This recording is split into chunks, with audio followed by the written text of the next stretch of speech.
Assalamualaikum warahmatullahi wabarakatuh. Perkenalkan, nama saya Reflani Fitral Madina dari Ilmu Kelautan angkatan 2022 dari kelas I01. Di sini saya akan mempresentasikan hasil kerja saya, yaitu artikel ilmiah bahasa Indonesia dengan judul Peran Teripang dalam Mendukung Kelestarian Lamun.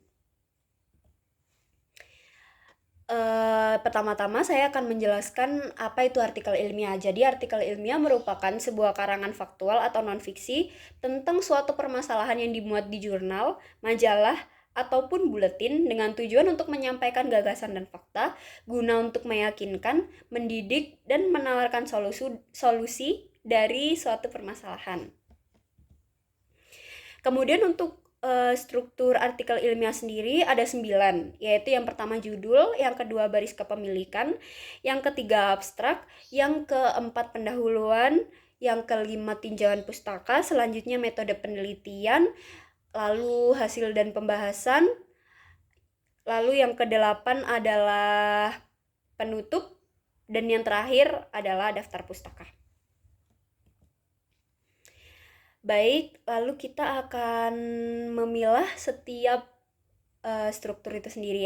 Struktur yang pertama adalah judul. Di sini saya mengambil judul Peran Teripang dalam Mendukung Kelestarian Lamun.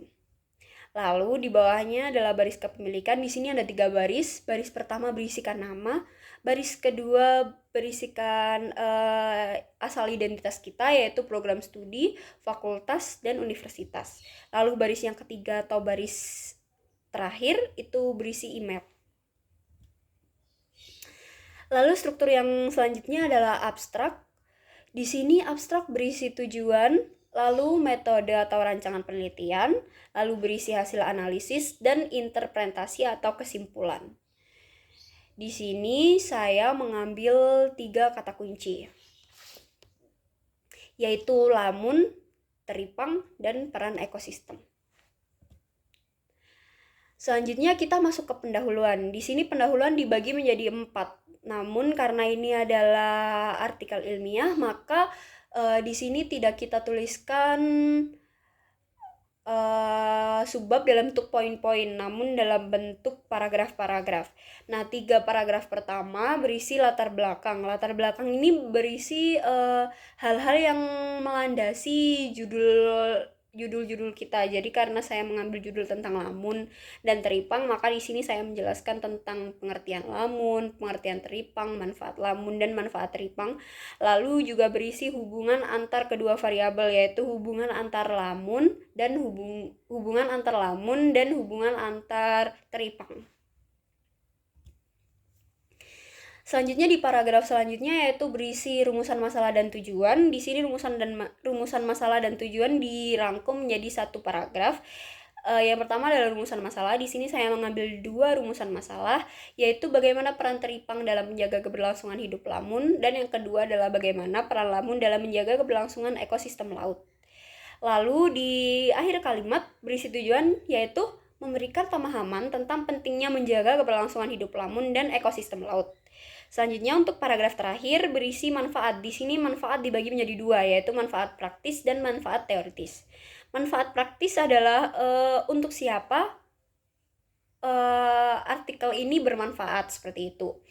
Jadi di sini saya cantumkan bahwa artikel ini dapat memberikan pemahaman kepada pembaca, termasuk para ilmuwan, peneliti, pihak konservasi, pihak berwenang, dan masyarakat lokal. Lalu selanjutnya adalah manfaat teoritis. Di sini manfaat teoritis adalah manfaat dari artikel ini sendiri, yaitu menjelaskan peran teripang sebagai hewan laut yang memiliki potensi untuk membantu menjaga kelestarian lamun dan ekosistem laut secara keseluruhan. Lalu selanjutnya kita masuk ke landasan teori. Karena di judul saya berisi 2 variabel, yaitu teripang dan lamun, maka di landasan teori ini kita beri subbab berdasarkan variabel kita, yaitu yang pertama adalah variabel pertama yaitu teripang, dan variabel kedua yaitu lamun. Di sini teori yang kita ambil berasal dari buku atau jurnal yang telah diterbitkan. Seperti itu.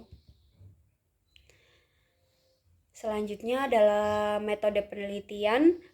Di sini apapun yang kita tuliskan di metode penelitian ini harus kita jelaskan.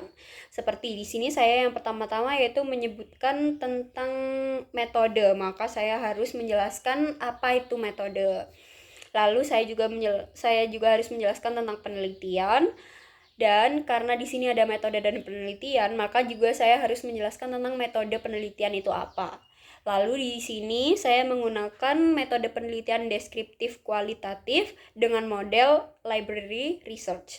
Maka di sini saya juga akan menjelaskan tentang apa itu metode deskriptif, apa itu metode kualitatif, dan apa itu library research. Lalu di struktur selanjutnya adalah hasil dan pembahasan. Kita kembali lagi ke rumusan masalah yang tadi, karena rumusan masalah saya ada dua, yaitu yang pertama peran teripang dalam menjaga keberlangsungan hidup lamun, dan yang kedua adalah bagaimana peran lamun dalam menjaga keberlangsungan ekosistem laut. Maka kedua rumusan masalah ini kita masukkan ke dalam hasil pembahasan, kita jadikan sebagai judul subbab. Namun di sini pertanyaannya harus diubah menjadi pernyataan, yaitu pernyataan yang pertama, peran teripang dalam menjaga keberlangsungan hidup lamun, dan yang kedua, peran lamun dalam menjaga keberlangsungan ekosistem laut. Selanjutnya kita masuk ke penutup. Di sini karena tadi di hasil pembahasan kita memiliki dua subbab, maka di penutup kita juga harus memiliki dua paragraf, yaitu paragraf yang pertama berisi tentang kesimpulan subbab yang pertama, dan paragraf yang kedua berisi kesimpulan paragraf yang kedua. Kesimpulan dari subbab yang kedua. Lalu karena saya hanya memasukkan dua subbab, maka di sini hanya untuk kesimpulan hanya ada dua paragraf, dan di paragraf yang ketiga atau paragraf yang terakhir itu berisi tentang saran. Karena ini adalah artikel ilmiah, maka di sini saran tidak dipisah. Jadi di penutup ini berisi kesimpulan dan saran yang dijadikan satu bab dalam bentuk paragraf-paragraf. Di sini saran yang dimasukkan adalah saran untuk penelitian selanjutnya, yaitu seperti penelitian dapat difokuskan pada kandungan dalam teripang yang berperan dalam mendukung kelestarian lamun, atau pengaruh teripang terhadap kualitas air, atau studi pemulihan lamun dengan bantuan teripang, seperti itu. Lalu selanjutnya adalah daftar pustaka. Di sini saya menggunakan format APA style. Baik, sekian presentasi dari saya. Semoga mudah dipahami. Terima kasih atas perhatiannya. Wassalamualaikum warahmatullahi wabarakatuh.